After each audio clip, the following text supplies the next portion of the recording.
Hi there, welcome to Pasta Nostra USA. My name is Susie and we're here to show you how to use a Popeil pasta making machine for making traditional pasta using a Tipo 00 flour.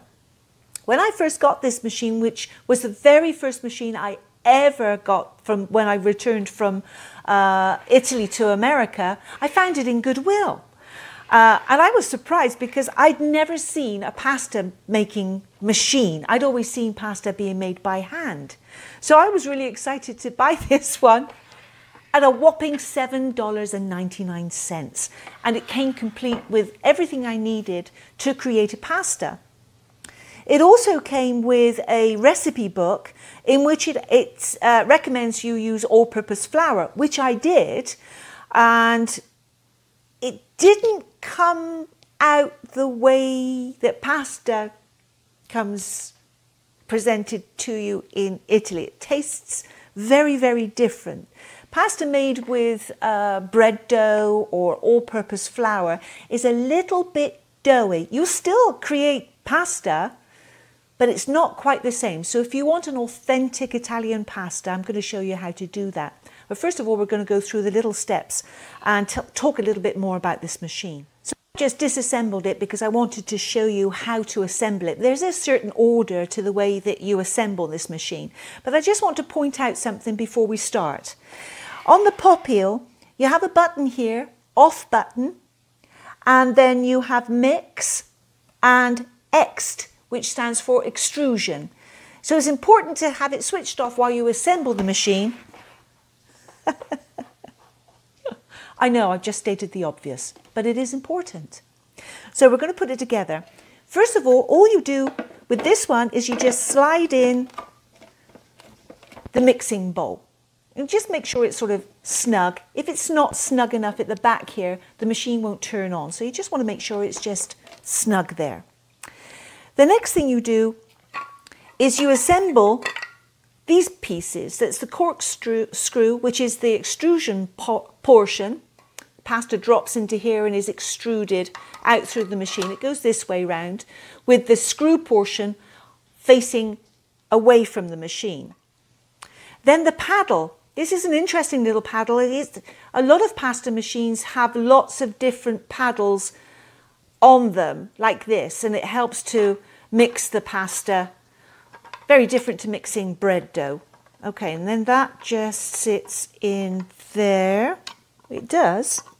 Oh, there's a little slidey hole. Okay, now this piece goes in here and just slides in, and then you just find where some of these have got markings on them, and you can just find where that sits and clicks in. So it's secure, it doesn't move. Next thing we're going to do is we're going to take our lid. Now, I bought this in Goodwill, but I found that there were lots of opportunities for me to get replacement parts. And in some cases, I did need replacement parts. This was one of the replacement parts I needed because it's all made of plastic. This little portion here is how you lock in and unlock the lid from this. So this can become quite fragile over time if you use your pasta machine. Like I used to use this one a lot. We've moved up now, we're using bigger ones. It just hooks in there and clips in. And you see when you press this bar here, it clips off. So treat this with some care. Not that they're not easy to find on eBay, they are. Now, the next thing you want to do is to choose the pasta that you want to make. And I decided that we're going to make fusilli. So you just pop a fusilli die on and put your locking ring on, and it will only go so far, which is great. You know exactly that's exactly where it needs to be. When you're extruding pasta, your machine will come with one of these, and that will help you unlock this bar because this starts to warm up during the extrusion process, and obviously that plastic will expand just a little bit and make it difficult for you to unlock that ring. Now, a lot of the time they'll say to you to warm up these first. Yeah, you could do, but I've never really found that there's much difference But if it's helpful, we'll do what the manufacturers do suggest, and we'll warm up this ring. Because while we're mixing, it's not really nothing's going to come out of this end, because the corkscrew is turning in the opposite direction all the time. So it keeps your ingredients within this bowl. So let's do that. Let's get some pasta ingredients into the bowl. I'll show you how to do it. Now, the way that we're going to make our pasta and we're going to weigh our ingredients rather than go by a cup measurement, simply because the traditional way that Italians make their pasta, there is a ratio of 300 grams of flour to 3 eggs. Now, that creates a dough. You don't really want to create a dough with this machine, but we're still going to go ahead and mix the 300 grams with 3 eggs, and we're going to see what it looks like, because you can always add a little flour to it. Okay, so 300 grams of Tipo 00 flour. Now, if you find you can usually find this stuff online.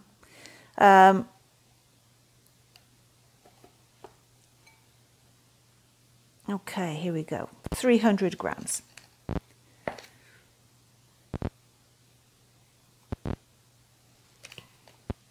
Now, you can buy the Tipo 00 flour online. You can also find it on our website at pastanostrausa.com. Just go to shop online and you'll find the flours that we do. And we only do flours that are specific to making Italian pastas and cakes and pastries. Now, Tipo 00 is the Italian all-purpose flour. They use this for making pizza, cakes, pasta. So if you've got some of this, it's a very, very fine flour. Alternatively, you could use Swan's Down, which is also a very, very fine flour, very, very similar to Tipo 00. So what we're going to do is we're just going to pour that into the mixing bowl. Let's set all that to one side. Now, the machine gets quite noisy, so I'm going to just go ahead and put the lid on. I've mixed up 3 medium-sized eggs. Start with medium size, just in case, because you don't want to keep adding more and more flour to the mix if you can help it.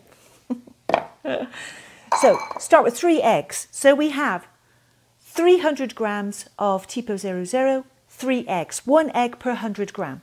It's going to get noisy now, so I'm going to turn the button on to mix and let's see how we go. There we go. And all you do is you start pouring your liquids in through the top. In it goes, mixing away. And we're going to do this in real time so that you can see exactly. And if we make a mistake, we'll correct it along the way. So yes, it's very noisy, but you can see it's mixing that beautifully. We're making pasta.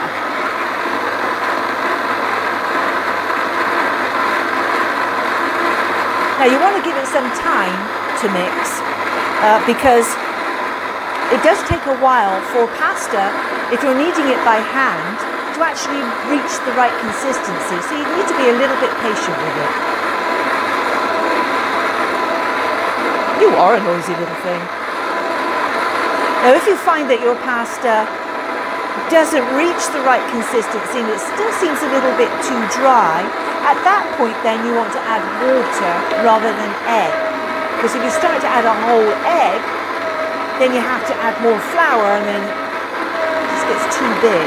But if you do that, you're only going to add a tiny little bit of water at a time.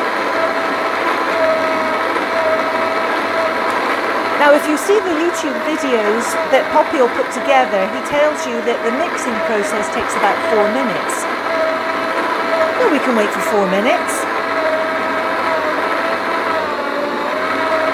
And you can hear a little dragging going on as it's pulling the dough around.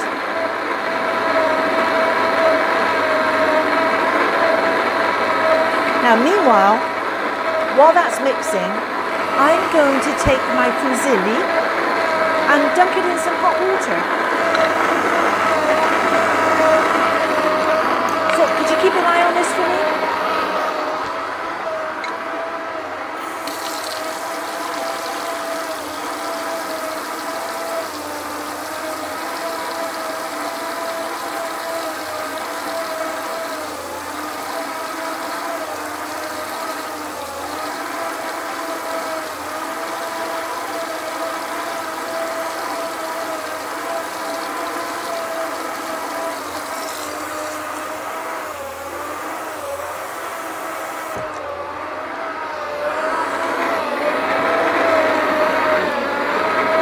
I'd say that was about 4 minutes, wouldn't you?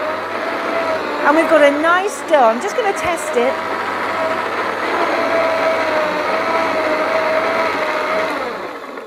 That's looking pretty beautiful. Now, it's a little bit sticky because I'm here in Florida and it's quite humid.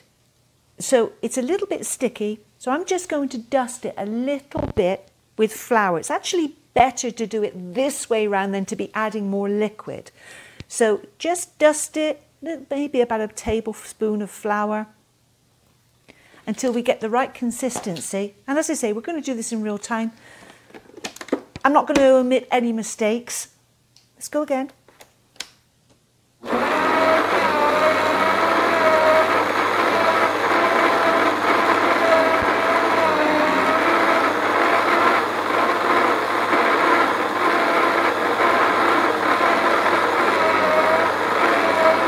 Now it's picking up the dry flour and separating that dough a little bit. The thing is, if you let it run for too long, you will end up with a dough because the heat will help create that dough and create humidity within the mixing bowl.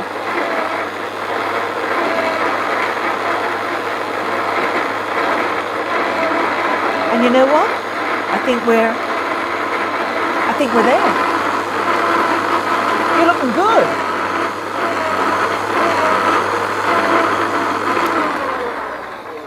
Okay, I'm happy with that.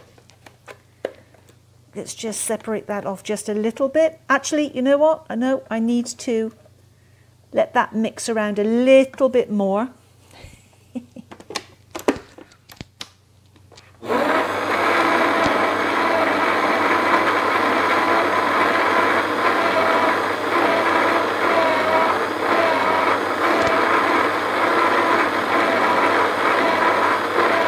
And we're looking good. Okay, we're going to choose the fusilli. Where is it? Who took it? I took it over there. Take the fusilli, drop it in some warm water.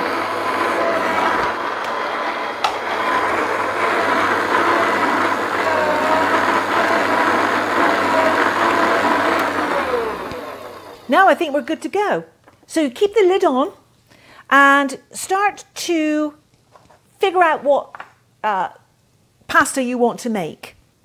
That's the next thing. We've chosen fusilli. So let's take our fusilli out, dry it off just a little bit.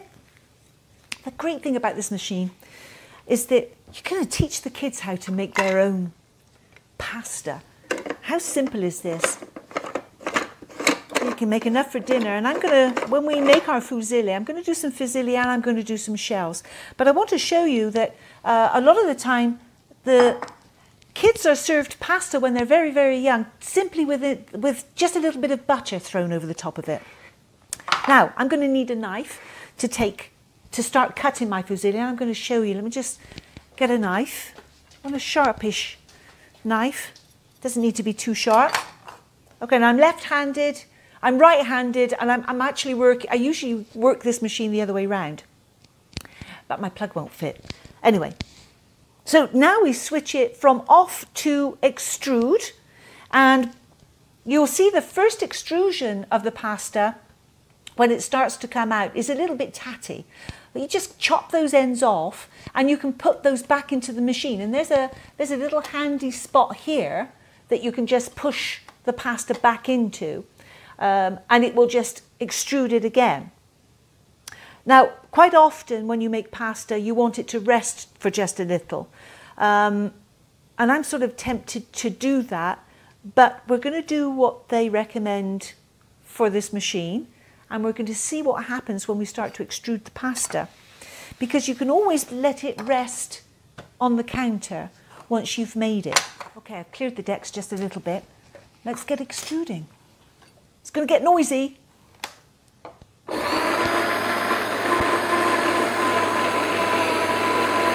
Now it extrudes 2 pieces of fusilli at a time. You could make these as long as you want, but you can hear the sound of the machine changing as it starts to push. It sounds like it's having a real terrible job of pushing that through, but we're good. And here it comes. Now, my argument with warming this at the beginning is that quite often it won't really make that much difference, because you want the natural warmth. I'm going to push it through there. You want the natural warmth to develop with the extrusion of the pasta. So your first couple just aren't up to muster. And the pasta itself, the shape is actually quite thick compared to what you find when you buy fresh fusilli. Say from me, it's different. I gotta say,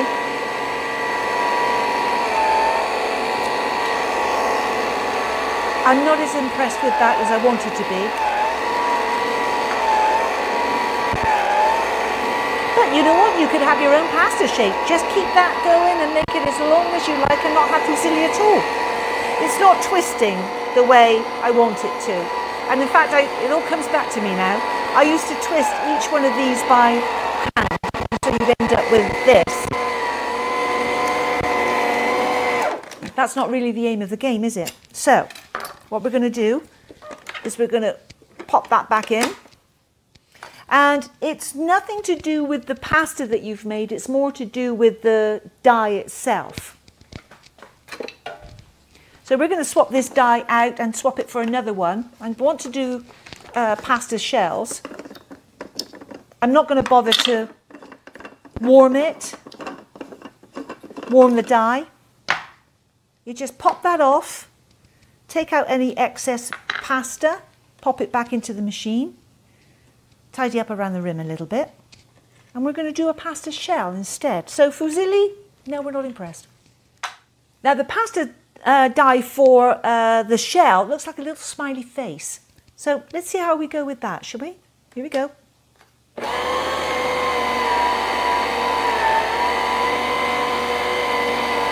See it curling up?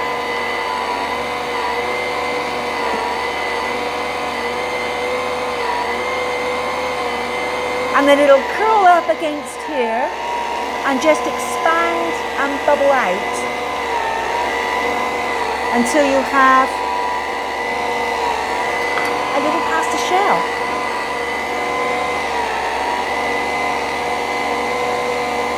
Now actually, I'll show you what I used to do with my pasta shells. Look at that. Now we're impressed with that. I used to set my little smiley face upright because I found them easier to cut. But as you can see, it does take a while. And I used to use this machine for creating pasta at the farmer's market. Nice thing is you will end up with a very, very good quality pasta, the Italian style pasta. So you need a little bit of patience for making shells. Now, I've turned the die for the pasta shell just around a little bit to make it easier for me to cut. But there you have little pasta shells.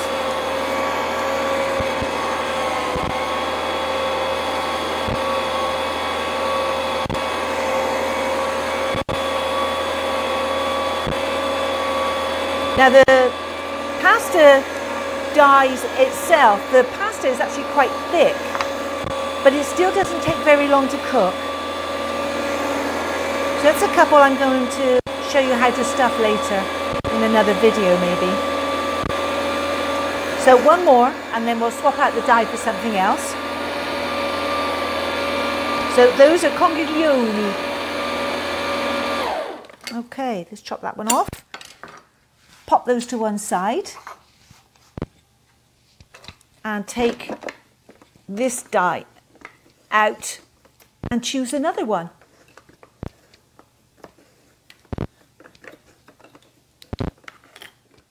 Well, the next one we're going to try is the fettuccine. Now, the nice thing about using some of the longer pastas is that you get a result almost immediately, and it will work faster than using shapes that you'll have to cut yourself by hand. So let's pop our fettuccine on. Now, the machine's going to strain just a little bit because the fettuccine die on this one is quite narrow. The little cuts are quite narrow. So here we go. Extrude away.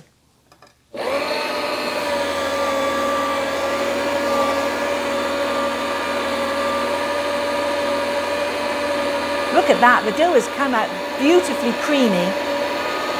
And because we've used a traditional pasta using just flour and egg, it will have a better bite to it.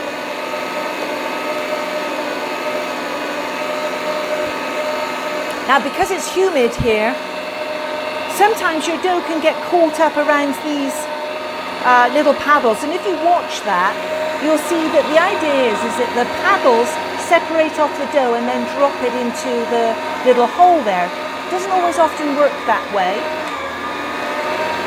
And so sometimes you've got to help the machine along.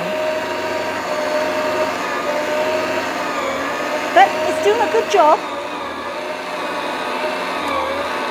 Now, I don't need to do this, but I am keeping it separated. If your dough is too sticky, actually you will struggle to extrude any pasta, but you can help. There's a little fan here that blows air out over the pasta, which helps to dry it out a little bit.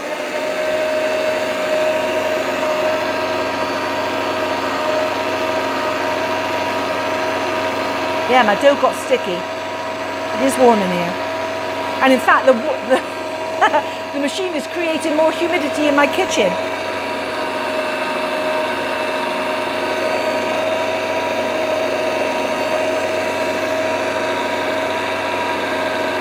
But that's okay. We're going to extrude this piece and I'm going to show you how to rescue that situation. Beautiful fettuccine.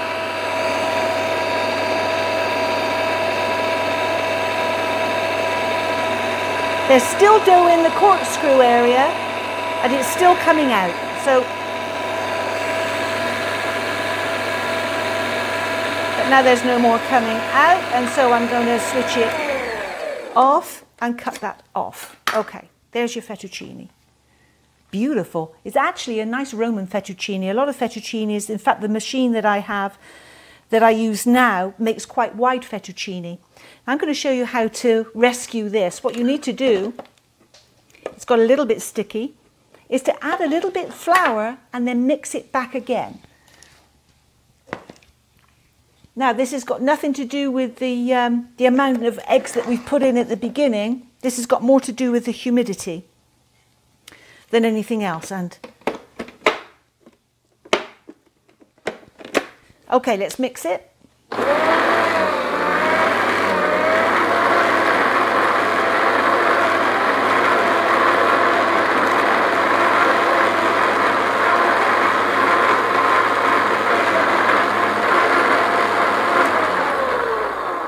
There, now we've separated it off, and so now we're going to press it back to extrude and see how well we get on.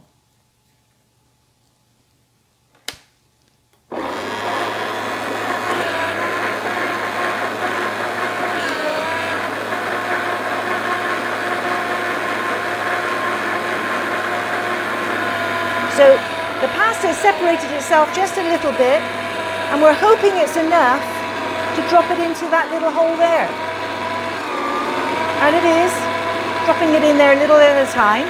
And here comes our fettuccine again.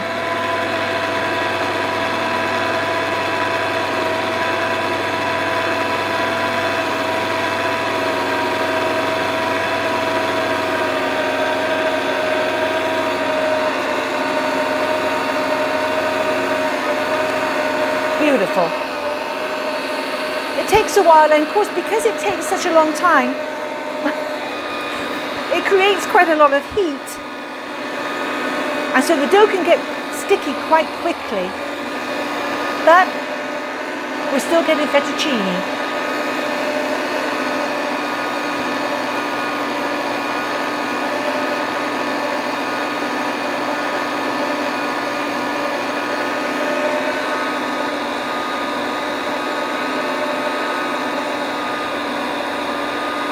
Seems to have just needed that little bit of extra flour. Now if you bear with me, I know this might irritate a few of you, but I wanted to show you it in real time because I wanted to show you the fixes and some of the issues that you can get with this machine. If you're in an area that isn't as humid as it is here, then your 300 grams, 3 eggs is going to work fine. You'll notice that I didn't put any olive oil in it. It's really not something that you see Italians do. Although there are recipes for pasta that do have olive oil added, they're quite often for a specific recipe and a specific pasta. Look at that. Now that is beautiful fettuccine.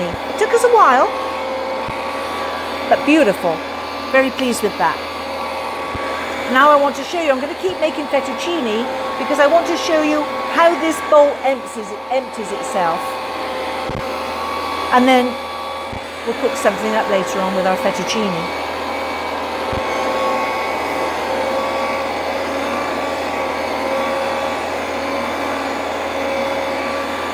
Beautiful.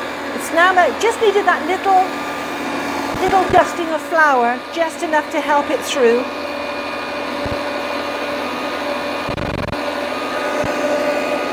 But it is making the colour of the pasta is exactly what I'm used to seeing when I'm in Italy.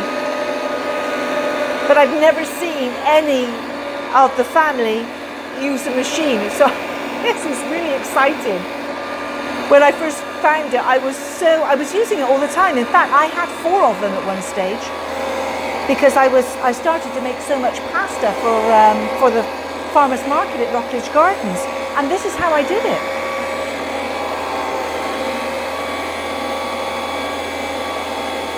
Now, 300 grams and 3 eggs pasta.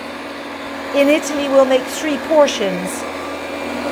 But here, possibly you're used to eating pasta as a main dish. So here you'll probably get 2 portions. And sometimes the pasta sticks to the paddle.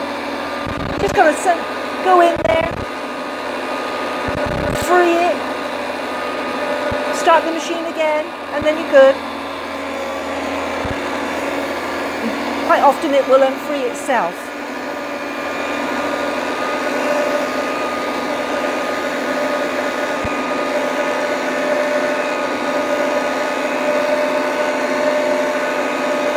And re-stick itself. There's one little piece. Come on, pop it in the hole.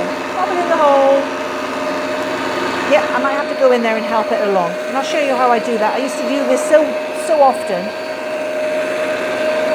I've got a little bit of pasta still in the corkscrew area here. So I'm just going to let the fettuccine work. And quite often when it slows down, when the extrusion process slows down, your pasta will start to dry against this fan.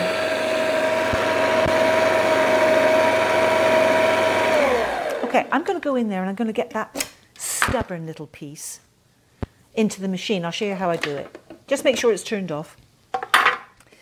Get that out, and I would physically push it into the corkscrew area because sometimes it's just what you've got to do. You just want, this much pasta will make another rope of fettuccine. So you just stick it in there, into the top of this corkscrew hole, extrude. Now, while we're waiting for the water to come to a boil, I wanted to just show you what we made with our Popeil pasta making machine. We made some conchiglione, some pasta shells. I'll set those to one side, and some fettuccine. Now, for those of you that want to know how to do the fettuccine twirl, you just pick it up, make a pair of scissors, and wrap it around your fingers, like so.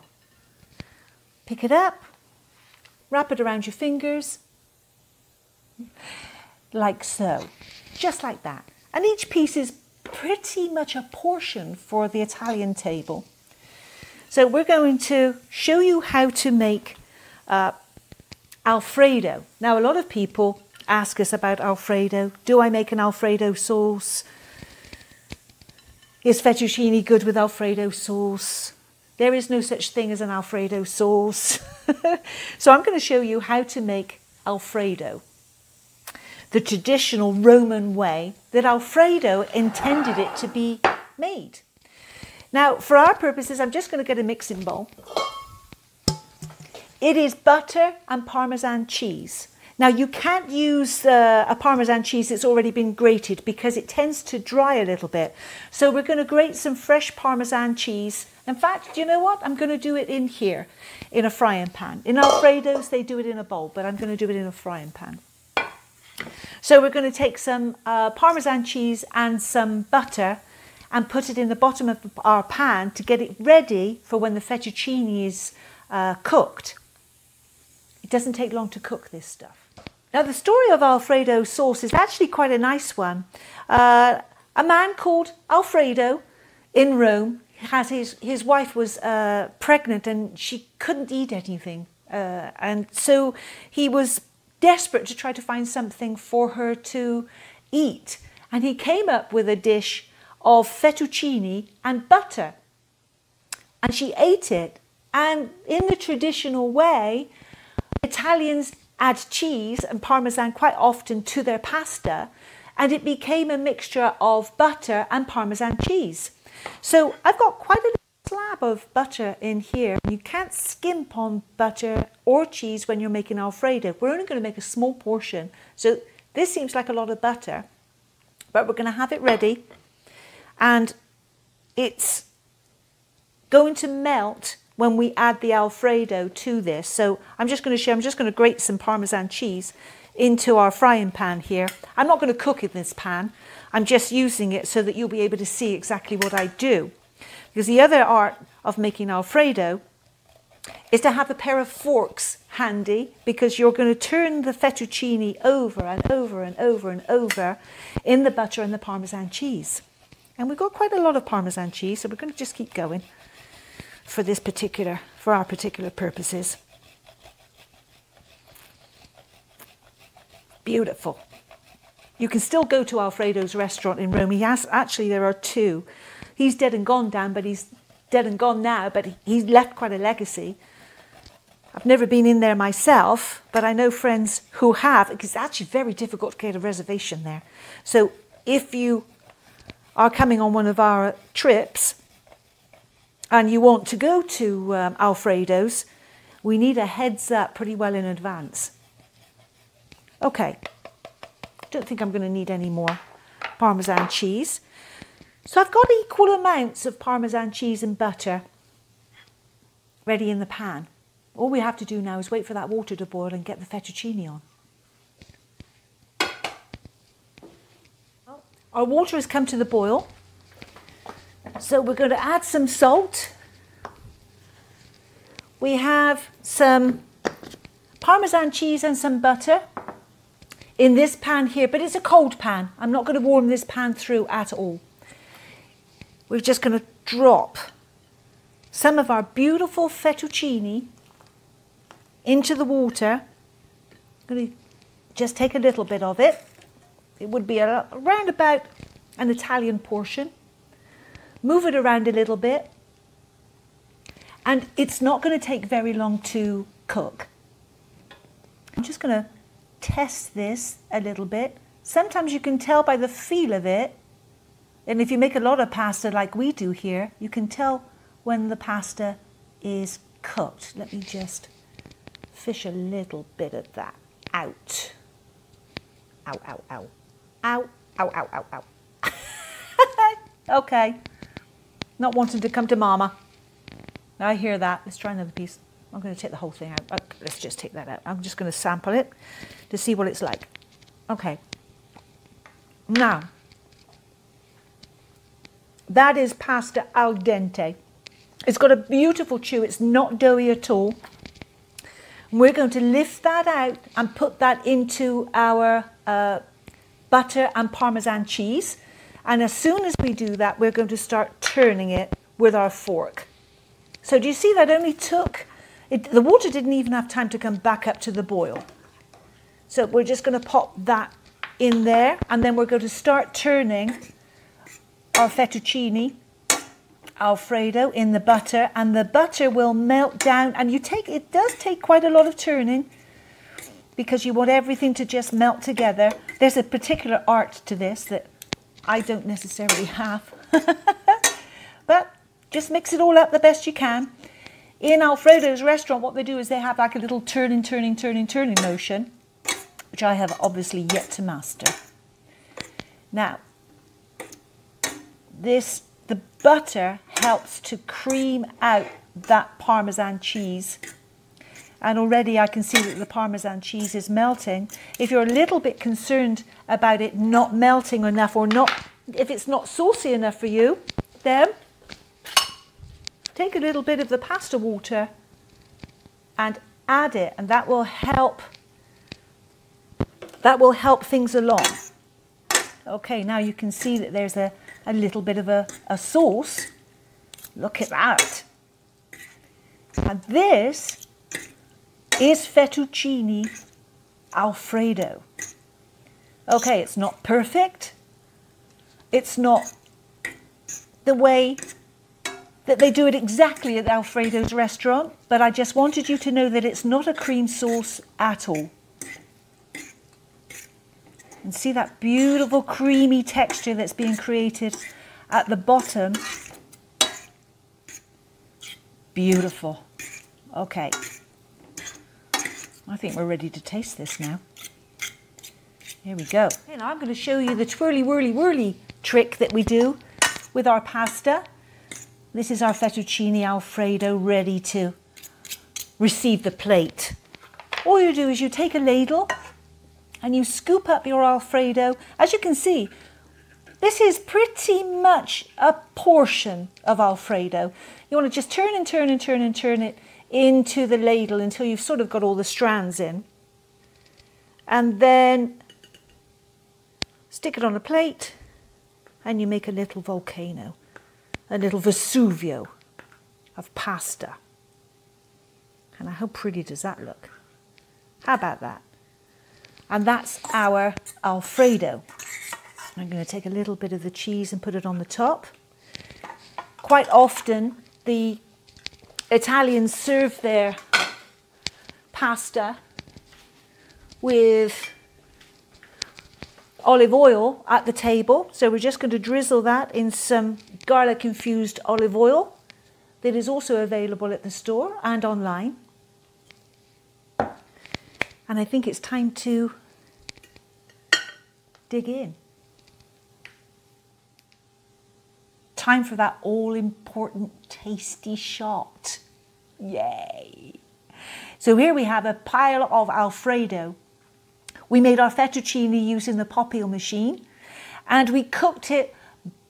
It was cooked before it reached that second boil. And it's al dente. This is not a chewy pasta.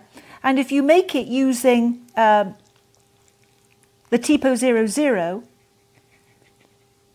you'll see the difference and taste the difference. It's a different texture, different flavour. And then we made it into an Alfredo. Just simply butter and Parmesan cheese. Mmm.